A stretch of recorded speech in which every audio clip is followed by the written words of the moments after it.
Bem-vinda mais uma vez, professora Rosiane, coordenadora do Polo da Universidade Federal da Paraíba, Instituto Federal da Paraíba, daqui de Alagoa Grande. O microfone está à sua disposição. Obrigada, Marcelo, por suas saudações. Eu quero endossar suas palavras em relação ao que você conceituou o Polo da Universidade Aberta do Brasil aqui em Alagoa Grande, enfatizando que, particularmente, eu acho que foi um presente muito grande para Alagoa Grande, né? Então, eu acho que a população só tem a ganhar, né, com esse presente dado ao município, porque, como você bem colocou, é uma forma realmente de crescimento de todos aqueles que se interessam em percorrer e adentrar no universo da educação. Então, como você falou, nós já temos aí vários exemplos de pessoas que atuaram como aluno e hoje atuam como tutores presenciais. É o caso de Elaine, é o caso de Patrícia, né, que é tutora de ciências biológicas atualmente, né, e aí são exemplos significativos, né, da importância do polo da nossa cidade. Eu já digo nossa cidade porque eu me sinto, né, já alagoa-grandense, uma vez que já tenho 10 anos que moro aqui. Então, além do profissional que atua lá, da cidade de Alagoa Grande, a exemplo como você colocou de Bel, de Guto, né? A gente tem esses exemplos também. Além do mais, muitas pessoas, muitos alunos que já passaram por lá, que se formaram, fizeram o concurso do município, passaram, né? E a gente só tem que louvar, na verdade, e se sentir orgulhoso, não é isso? Porque foi uma oportunidade única. E, além de tudo, ainda continuam. A gente desperta a sede da continuação nesse processo de formação, nesse processo de engrandecimento intelectual e profissional. É isso mesmo. Olha só, Rosane, uma das dúvidas, das perguntas, se o Enem vai ser divulgado após a inscrição em 2016, né? Então o aluno fica na expectativa, eu vou perder a chance, porque eu sou crítico de 2016, eu não sei o resultado ainda. Mas ele vai poder se inscrever porque no momento da inscrição não pede a nota, não é isso, professor? Isso mesmo. Eu comentava com o Marcelo a minha dificuldade de estar também num espaço de divulgação maior, tendo em vista que eu tenho que fazer o atendimento em loco, né, lá no polo também. Então, essa é uma das dúvidas. Outra dúvida também que eu comentava com o Marcelo é que alguns alunos, alguns candidatos, algumas pessoas interessadas a ingressar, compreendem que tinha que fazer ou teve que fazer os 3 últimos Enems. Não. 2014, 2015 e 2016, quem participou dos 3 ou de apenas um, com certeza está apto a concorrer às vagas, né? Então, embora a nota do Enem 2016 ainda não tenha sido divulgada, a previsão é para o dia 19 agora, mas aí nós estamos assim no sistema único, né, educacional. Uma vez que a universidade é federal, é pública, ela tem esse acesso ao cruzar os dados do candidato, né? Então, a partir do momento que o candidato se inscreveu e tem lá os seus dados, a UFPB, o sistema da UFPB vai cruzar os dados desse candidato e vai observar a nota dele. A maior nota. Se ele fez os 3 Enems, o sistema vai captar a maior nota.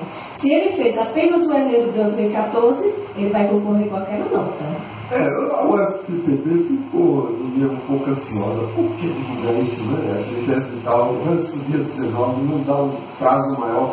E vai acontecer o seguinte: o aluno vai fazer a opção para a universidade aberta e passa no outro curso e vai desistir. Então cria aquela água ociosa, né? Não foi uma boa ideia.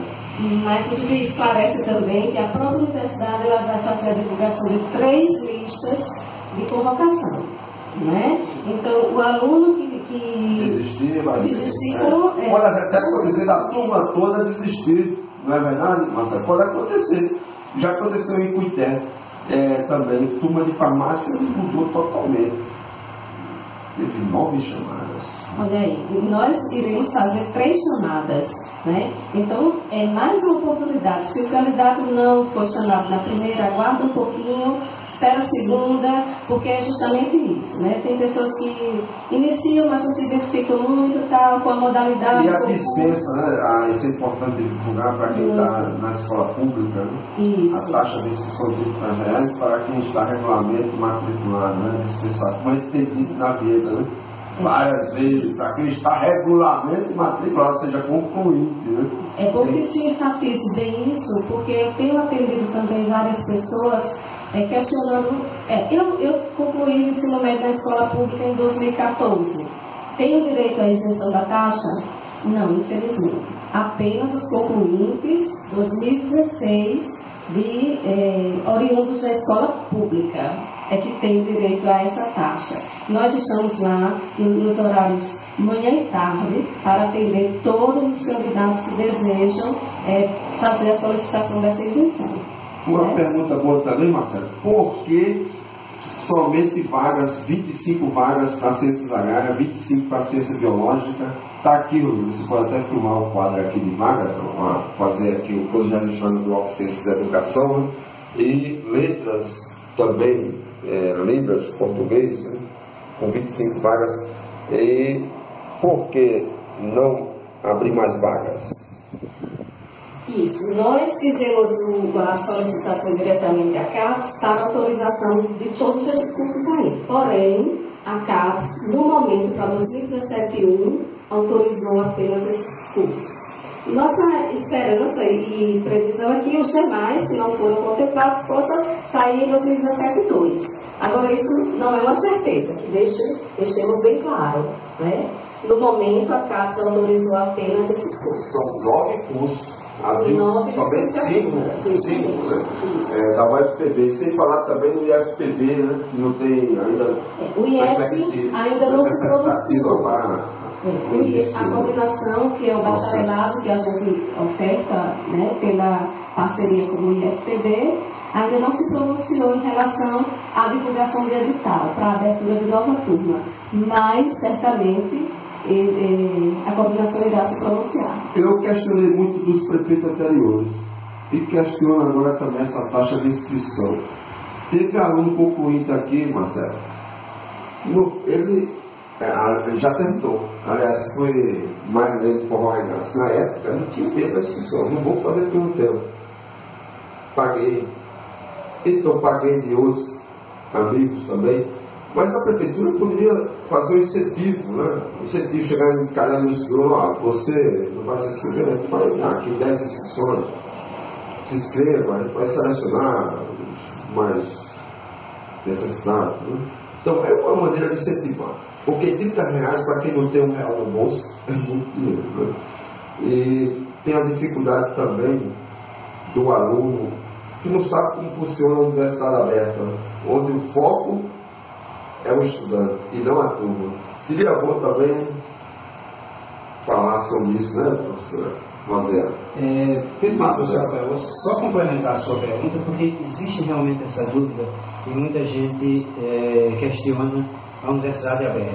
Universidade virtual, universidade aberta, ensino à distância. E eu, na minha experiência pessoal com graduação presencial, eu estou fazendo minha primeira graduação, apesar de hoje já ter alguns cabelos brancos, os que sobraram. Minha primeira graduação presencial, entendo que também tinha até essa visão distorcida da forma como era o ensino à distância. E a partir daí eu passei a conversar com as pessoas que faziam ensino à distância, principalmente com quem desistiu. E aí foi que eu encontrei muita gente, a professora Rosiana dizendo que muita gente desistiu, a professora vai reforçar. Só para dar um exemplo, eu particularmente acho, eu como aluno de universidade presencial, acho que a universidade aberta, o sistema de universidade aberta, é imensamente mais difícil